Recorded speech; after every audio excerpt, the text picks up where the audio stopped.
दिवस प्रोग्राम होता शशीताईंचा. त्यांनी खूप सुंदर दादरा त्या दिवशी गायला त्या प्रोग्राम मध्ये, आणि तो माझ्या मनात अगदी छान ठसला. समटाईम अराउंड मिड 2018 मध्ये पहिल्यांदा मी त्यांच्या घरी गेले शुभांगी त्यांबरोबर, आणि त्यांनी खूपच अतिशय प्रेमळ मनाने आणि खूप मोठ्या मनाने आम्हाला, म्हणजे मला गझल शिकवायला सुरुवात केली. सो अतिशय छान अनुभव अजूनही येतोच आहे, सुरुवातच आहे. मला शब्दच अपुरे आहेत खरं तर. त्यांच्याबद्दल मला काय वाटतं हे मी कसं सांगू हेही मला अवघड आहे सांगणं, कारण त्या परिपूर्ण कशाला म्हणावं त्याची त्याची परिभाषा ताई असू शकतात. म्हणजे कधी कधी तर मी आश्चर्यचकित होऊन म्हणते, ताई काहीतरी तरी सोडा दुसऱ्यांसाठी. म्हणजे कुठली आयुष्याची बाजू, आयुष्याची विधा, कलेची विधा कुठली अशी आहे जी त्यांना येत नसावी. आणि ते सगळं येत असताना त्या कुठल्याही गोष्टीची त्यांना घमेंड नाहीये, गर्व नाहीये. अतिशय प्रेमळ, साध्या आणि खूपच काय म्हणावं त्याला, खूप ऑनेस्ट आहेत त्या. She is very honest with herself, आणि म्हणून त्या खूप ऑनेस्टली सगळ्यांच्या समोर दिसतात. कारण त्यांना काही शो ऑफ करायची गरजच नाही. सो त्या ज्या आपल्याला अपिअर होतात त्या जशा आहेत मुळात तशाच त्या आपल्याला दिसतात. अतिशय दिलखुलास, मन मोकळ्या, जोवियल, सगळ्या गोष्टीत रस घेणाऱ्या. म्हणजे कधी कधी मलाच असं वाटतं की अरे, ताई ह्या वयात इतका रस घेऊ शकतात, मला का कंटाळा येतो, मला नाही यायला पाहिजे ना. मग तो चलो ये भी करेंगे, चलो ये भी करेंगे, चलो जाएंगे. तर त्यांचा उत्साह दांडगा, अतिशय दांडगा उत्साह. आणि त्यांचं उर्दूचं ज्ञान, गझलमुळे त्यांनी शिकलेली उर्दू, नाट्यसंगीत, भजन, क्लासिकल, अभंग काय येत नाही. आणि या व्यतिरिक्त सगळ्या विणकाम, शिवणकाम, एम्ब्रॉयडरी, क्रोशा, इतक्या गोष्टी त्या करतात की खरंच आश्चर्यच वाटतं मला त्यांच्या पर्सनॅलिटीकडे. आणि मला कधी कधी वाईट वाटतं की आम्हाला खूप आधी भेटायला पाहिजे होत्या, आणि त्यामुळे माझं फार नुकसान झालं असं मला फार वाटतं.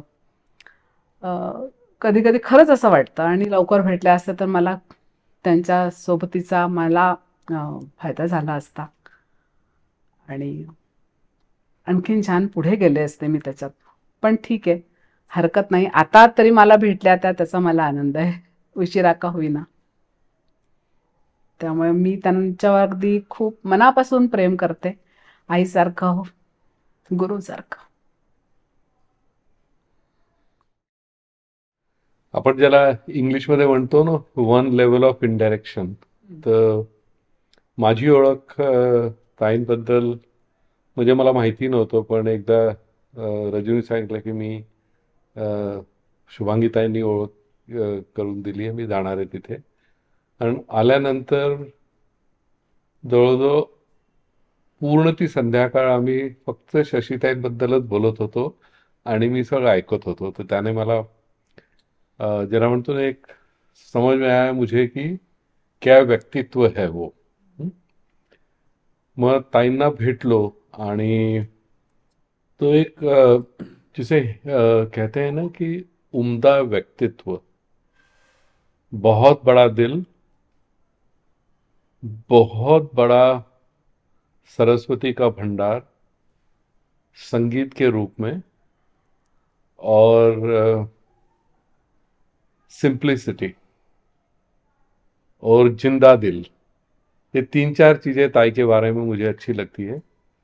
और जब भी उनसे मिलते हैं हम, तो वो सब चीज़ें एकदम सामने आती है. कभी मजाक हो जाती है, कभी गाने के रूप में आ जाती है, कभी जो वो एक दो लाइन गा देती है तो बहुत अच्छा लगता है. और दिल को सुकून मिलता है ऐसे लोगों से मिलने के कारण. मैं गुरु शिष्य परंपरा में बहुत बड़ा विश्वास रखता हूँ. मेरे कुछ गुरु जो जिन्होंने मुझे 40-45 साल पहले पढ़ाया, मेरे आज भी उनसे संबंध है। और मैं ताई को जब भी देखता हूँ मुझे लगता है काश मुझे थोड़ा सा संगीत आता तो मुझे ऐसा गुरु मिल पाता, लेकिन वो हमारे आसपास है, उसके लिए मुझे बहुत अच्छा लगता है। लॉन्ग लाइफ फर्स्ट, हैप्पी, लंबा रहे, हैप्पी हेल्दी हैप्पी रहे। रहें, ऐसी ही रहें, और हमारे साथ रहें, हमारे साथ अ, जो भी सब बांटती है बांटती रहें। और रजनी के साथ उनके जो सेशंस होते हैं उसका मुझे पूरा लाइव बाद में मिलता है, तो मुझे उसमें मज़ा अच्छा लगता है। और कभी कभी मिलते हैं तो उनका गाना सुन के और बहुत अच्छा लगता है। टुगेदर ठीक दैट है। She must have, she should, by God's grace, खूब छान तन, भगवान उन्हें बहुत लंबी उम्र दे, बहुत स्वास्थ्य उनका अच्छा रखे, बहुत जितना वो जो भी कुछ अच्छा अच्छा काम कर रही हैं आगे हम लोगों के साथ बांटती रहे, हमें भी देती रहे, उसका वर्षाव हम सब पे हमेशा के लिए होता रहे, खूब कुछ सीखने को मिलता रहे हमें उनसे, और भगवान उन्हें खूब अच्छी लंबी उम्र दे। और उनका उत्साह हमेशा ऐसा ही बना रहे।